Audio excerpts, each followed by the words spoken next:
En fait, l'organisation choisit une montagne et met un point de départ et un point d'arrivée. Et après, on est complètement libre de faire ce qu'on veut sur la montagne.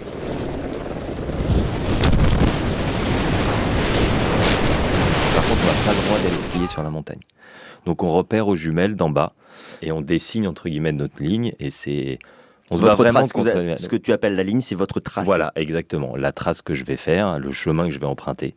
Et donc, tu essayes d'imaginer ça, entre guillemets, au virage près. C'est rarement facile parce que tu es vite un petit peu loin pour repérer, parce qu'il peut y avoir des changements de neige, parce que le saut que tu vois à la jumelle, tu dis, tiens, il fait 10 mètres, et puis des fois, il en fait 13 ou 14, quoi.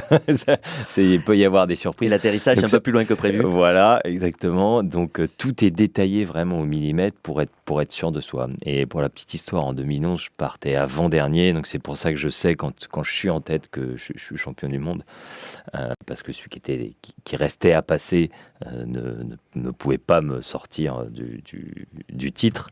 Et cette année-là, c'était assez dingue. C'était, je pense, une des rares fois où tout s'est déroulé comme le plan. C'est-à-dire que j'avais imaginé le truc au virage près et que ça s'est vraiment passé comme ça, et c'est assez rare. J'arrive en bas, je suis comme un dingue parce que déjà, pour moi, j'avais déjà gagné, c'est que j'avais réussi exactement ce que je voulais faire, et c'était déjà fou. Et puis après, tu sais que voilà, quand déjà tu es très content de toi, souvent c'est que ça fonctionne bien, quoi. Planète Lisa sur France Bleu.